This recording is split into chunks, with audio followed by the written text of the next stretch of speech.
자, 뉴욕 증시의 강세를 이끈 가장 중요한 이슈라고 보시면 되고요. 이게 우리 시장 반도체 AI 관련 투자에 공물을 좀 미쳤다라고 보시면 될 것 같습니다.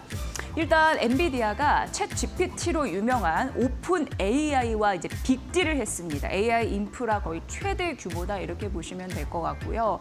이게 최대 1,000억 달러니까 우리나라 돈으로 139조 원입니다. 그러니까 엔비디아의 AI 반도체가 들어간 데이터 센터를 넘겨주는 건데 이걸 통해서 오픈 AI가 데이터 센터를 더 짓게 만드는 겁니다.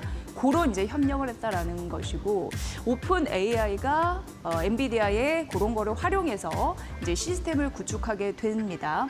젠슨 CEO는 이게 GPU가 굉장히 많이 들어가는 일이다라고 얘기를 하면서 올해 총 생산량 이게 어떻게 보면은 작년에 2배 이상 될 겁니다.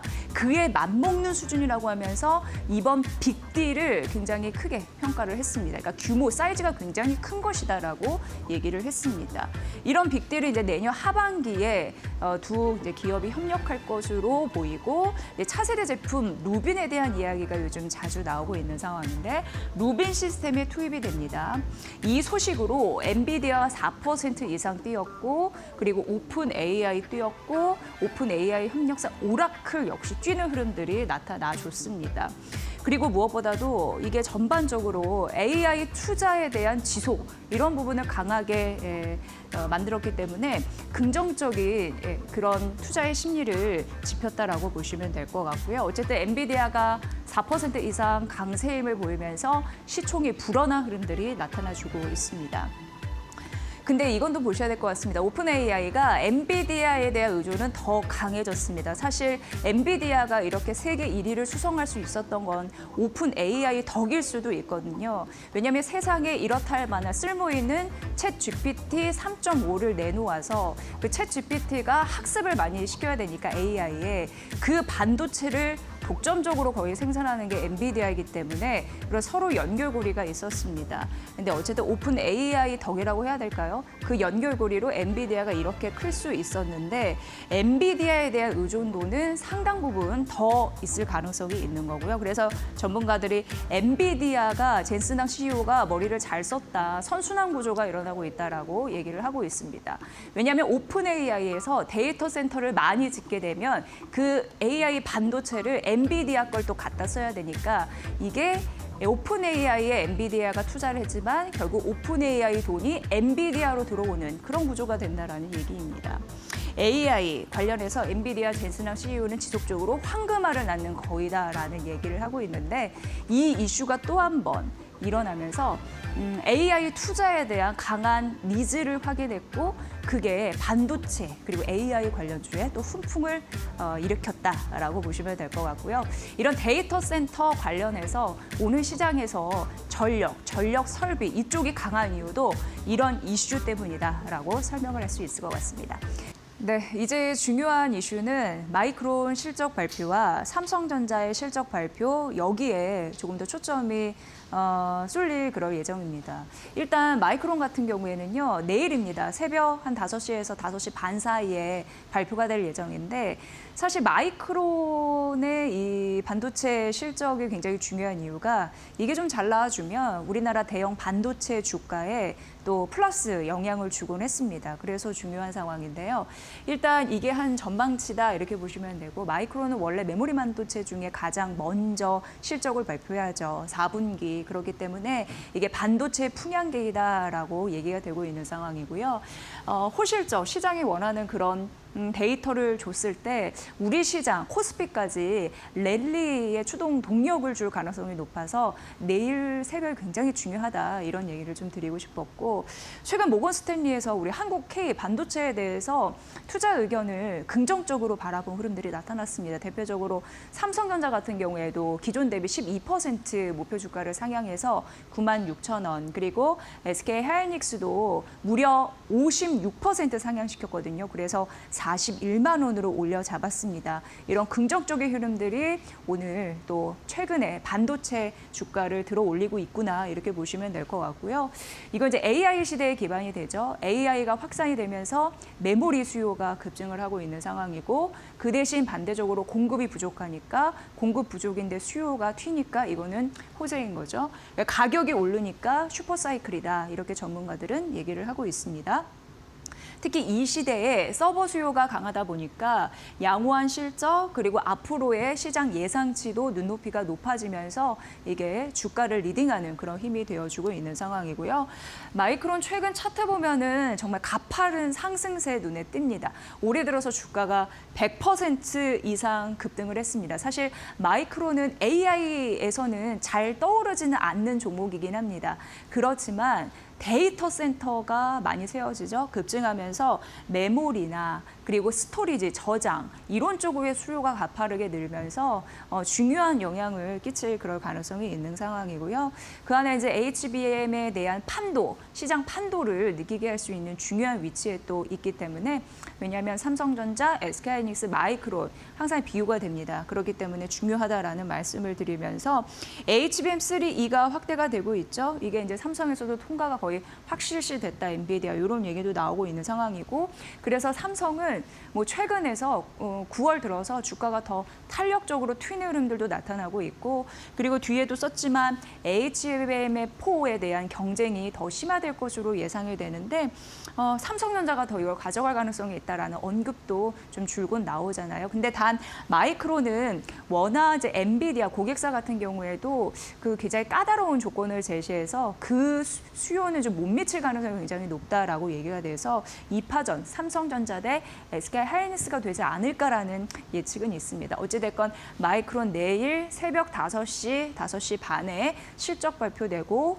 이게 우리나라 반도체 주가의 상당 부분 또 중요한 기점 역할을 할 거니까 잘 보시면 될 것 같습니다. 두 번째 넘어가 볼게요.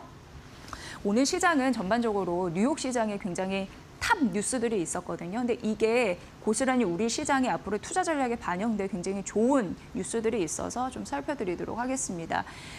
화이자가 메세라를 인수했다라는 소식이 어제 밤부터 들려오더라고요. 근데 이게 최대 10조 원 규모다 이렇게 보시면 될 것 같고요. 그리고 일단 이제 돈은 현금은 지불하는데 앞으로 화이자가 그 메세라를 통해서 하는데 뭐 임상이 잘 되거나 아니면 특허 이런 부분 잘 내면 돈을 더 주기로 한 그런 조건을 좀 달았습니다.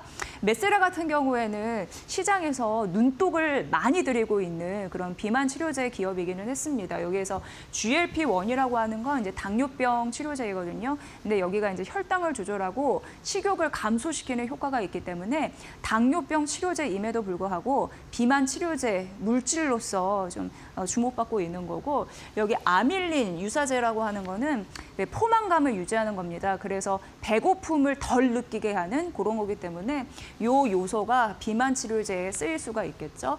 그런 차세대 후보 물질을 보유하고 있는 데가 메세라인데 화이자가 메세라를 인수했다. 그런 이슈가 되겠습니다. 화이자 CEO는 비만 시장 굉장히 크게 바라보고 있습니다. 200개 질환과 연관된 거대한 시장이라고 말씀드렸는데 제가 말씀드렸다시피 GPL-1이 당뇨병 치료제 물질이라고 했잖아요. 당뇨병과 비만을 엮는다든지 대사질환을 비만과 엮는다든지 그런 현상들이 이제 자주 일어날 것이다라는 부분이고요. 메세라 CEO 같은 경우에도 글로벌 역량을 결합한 파이프라인의 도약이다. 뭐 당연히 이런 얘기했겠죠. 근데 이제 비만 시장을 잘 보셔야 됩니다. 앞서서 저희가 그 종목 흐름 얘기할 때 한미약품 얘기도 좀 해드렸는데. 지금 3파전이 형성이 됐습니다. 노보노니스크의 위고비, 일라이릴리의 제파운드, 그리고 이제 화이자 이렇게 되지 않을까라는 예상이 있는데 뭐 이 경쟁이 좀 치열해지다 보니까 차별화된 약물 개발, 후보 물질 이런 거 굉장히 중요해질 것 같고요. 국내 수입 비만 치료제 처방, 승인 경쟁도 좀 치열해지지 않을까. 근데 무엇보다도 비만에서는 근손실 이런 부분을 적게 하기 때문에 그런 부분에도 승부가 내는 기업이 있다면 그런 것도 좀 알짜가 되지 않을까라는 시장 전망이 있습니다. 어제 D&D 파마텍이 상한가 갔거든요. 오늘 살짝 눌리긴 했습니다만 오늘 아침 증권사에서도 D&D 파마텍 분석에 좀 열을 내고 있는 흐름들이 있었고 그리고 동구제약바이오 요것도 관련주로 좀 보시면 될 것 같습니다. 어제 한 7% 뛰어서 마감이 됐나요? 2개 정도 좀 보시면 될 것 같고요. 메세라의 비만 치료제 후보 기술 수출로 반사이익을 받은 게 이제 D&D 파마텍입니다.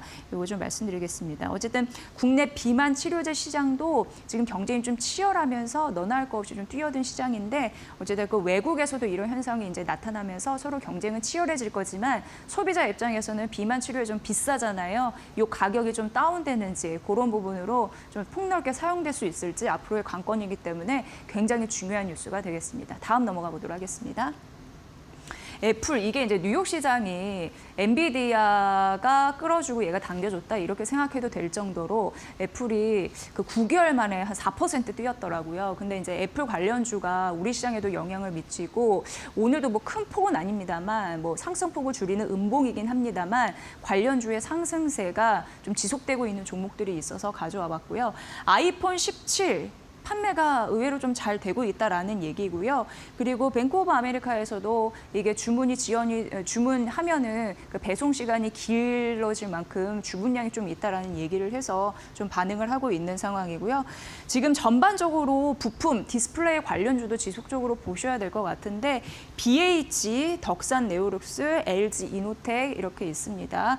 BH 아시겠지만 아이폰 디스플레이용 그 굉장히 뭐 유연하면서도 좀 강한 그런 디스플레이를 이제 공급하는 거고 덕산 네오록스 같은 경우에도 아이폰 OLED를 삼성 디스플레이에 납품한 그런 이슈 있고요. 그런 부분 있고요. LG 이노텍도 카메라 모듈을 공급 다 이게 애플 관련주이거든요.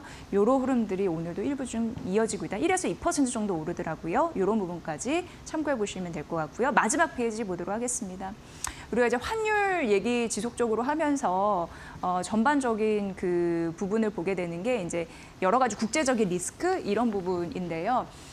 K 방산을 잊지 마세요라는 의미에서 좀 가지고 와봤습니다. 일단 지금 미국 개입이 이제 축소가 되면서 아무래도 각국 국방비는 좀 확대가 되고 있다라는 부분이고요. 유럽 당연히 이제 재무장 해야겠죠. 그리고 무기 수요도 구조적인 증가가 있기 때문에 방위 산업 같은 경우에는 지금 짧은 순간 랠리가 끝나는 게 아니라 장기적으로 성장이 좀 확실시된다라는 얘기 나타나고 있습니다. 한국 기업은 지속적으로 방산 수출 기회는 열려 있다라고 하나증권은 얘기하고 있고요.